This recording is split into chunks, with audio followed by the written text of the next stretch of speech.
ಶೀಘ್ರದಲ್ಲೇ ಕಾಲೇಜು ವಿದ್ಯಾರ್ಥಿಗಳಿಗೆ ಲ್ಯಾಪ್ಟಾಪ್ ಭಾಗ್ಯ ದೊರೆಯಲಿದೆ ಅಂತ ಉನ್ನತ ಶಿಕ್ಷಣ ಸಚಿವ ಜಿಟಿ ದೇವೇಗೌಡ ಹೇಳಿದ್ದಾರೆ.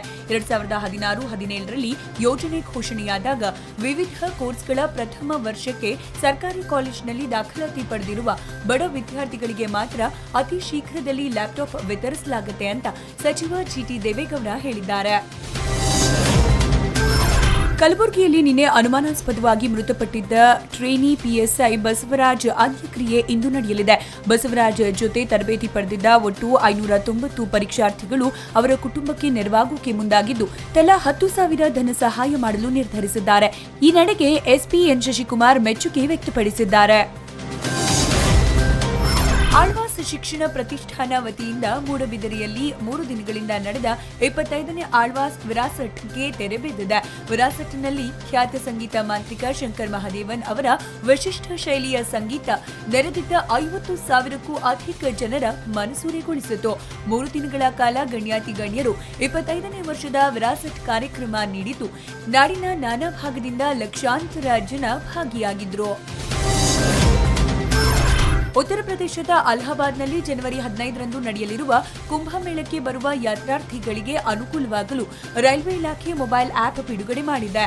ರೈಲ್ ಕುಂಭ ಸೇವಾ ಮೊಬೈಲ್ ಆಪ್ ಅನ್ನೋ ಹೆಸರಿನ ಆಪ್ನಲ್ಲಿ ಪಾರ್ಕಿಂಗ್ ಪ್ರದೇಶ, ವಿಶ್ರಾಂತಿ ಕೋಣೆ, ಬುಕ್ ಸ್ಟಾಲ್, ಆಹಾರ ಸ್ಟಾಲ್, ಎಟಿಎಂ ಮತ್ತು ಕುಂಭಮೇಳಕ್ಕೆ ತೆರಳುವ ವಿಶೇಷ ರೈಲುಗಳ ಮಾಹಿತಿ ಇರಲಿದೆ.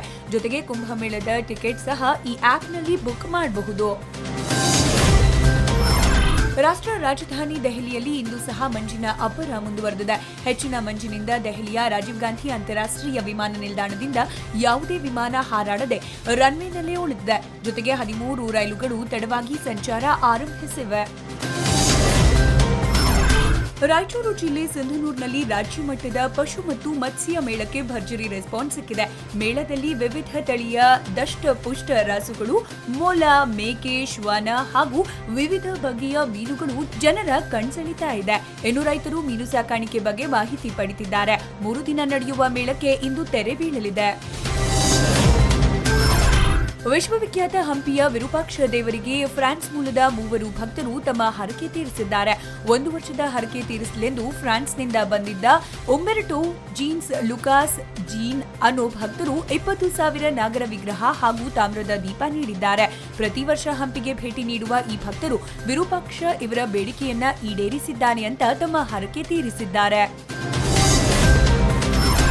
ಬಿಜೆಪಿ ಶಾಸಕ ಗೂಳಿಹಟ್ಟಿ ಶೇಖರ್ ಪೆಟ್ರೋಲ್ ಸುರಿದುಕೊಂಡು ಆತ್ಮಹತ್ಯೆಗೆ ಯತ್ನಿಸಿದ ಹಿನ್ನೆಲೆ ಇವತ್ತು ಚಿತ್ರದುರ್ಗದ ಹೊಸದುರ್ಗ ಪಟ್ಟಣದ ಬಂದ್ಗೆ ಕರೆ ನೀಡಲಾಗಿದೆ. ಬೆಳಗ್ಗೆ 6 ಗಂಟೆಯಿಂದ ಸಂಜೆ 6 ಗಂಟೆವರೆಗೆ ರಾಜ್ಯ ಬಿಜೆಪಿ ರೈತ ಮೋರ್ಚಾ ಉಪಾಧ್ಯಕ್ಷ ಲಿಂಗಮೂರ್ತಿ ನೇತೃತ್ವದಲ್ಲಿ ಬಂದ್ ನಡೆಸಲಾಗುತ್ತದೆ. ತಮ್ಮ ಬೆಂಬಲಿಗರ ವಿರುದ್ಧ ಪೊಲೀಸರು ಸುಳ್ಳು ಕೇಸ್ ದಾಖಲಿಸಿದ್ದಾರೆ ಅಂತ ಆರೋಪಿಸಿ ಶಾಸಕ ಗೂಳಿಹಟ್ಟಿ ಆತ್ಮಹತ್ಯೆಗೆ ಯತ್ನಿಸಿದ್ರು.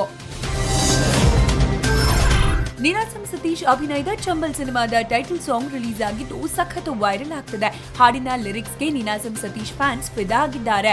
ಈಸ್ ಕಿಂಗ್ ಹಾಗೂ ಕೀರ್ತಿ ಈ ಹಾಡಿಗೆ ಧ್ವನಿಯಾಗಿದ್ದು ಜೇಕಬ್ ವರ್ಗೀಸ್ ಚಿತ್ರಕ್ಕೆ ಆಕ್ಷನ್ ಕಟ್ ಹೇಳಿದ್ದಾರೆ. ಚಿತ್ರದಲ್ಲಿ ಸತೀಶ್ ಜೊತೆ ಸೋನು ಗೌಡ ಡ್ಯುಯೆಟ್ ಹಾಡಲಿದ್ದಾರೆ. ರಣಬೀರ್ ಸಿಂಗ್ ಮತ್ತು ಸಾರಾ ಅಲಿ ಖಾನ್ ಮುಖ್ಯ ಭೂಮಿಕೆಯಲ್ಲಿರುವ ಸಿಂಬಾ ಸಿನಿಮಾ ಬಿಡುಗಡೆಯಾದ 9ನೇ ದಿನಕ್ಕೆ 173.15 ಕೋಟಿ ರೂಪಾಯಿ ಗಳಿಸಿ ಬಾಕ್ಸ್ ಆಫೀಸ್ನಲ್ಲಿ ದಾಖಲೆ ಬರೆದಿದೆ. ಬಾಜಿರಾವ್ ಮಸ್ತಾನಿ ನಂತರ ರಣಬೀರ್ ಸಿಂಗ್ ಅಭಿನಯದ ಅತಿ ಹೆಚ್ಚು ಗಳಿಕೆಯ 2ನೇ ಸಿನಿಮಾ ಇದಾಗಿದೆ ಅಂತ ಖ್ಯಾತ ಚಿತ್ರ ವಿಮರ್ಶಕ ತರುಣ್ ಆದರ್ಶ್ ಟ್ವೀಟ್ ಮಾಡಿದ್ದಾರೆ.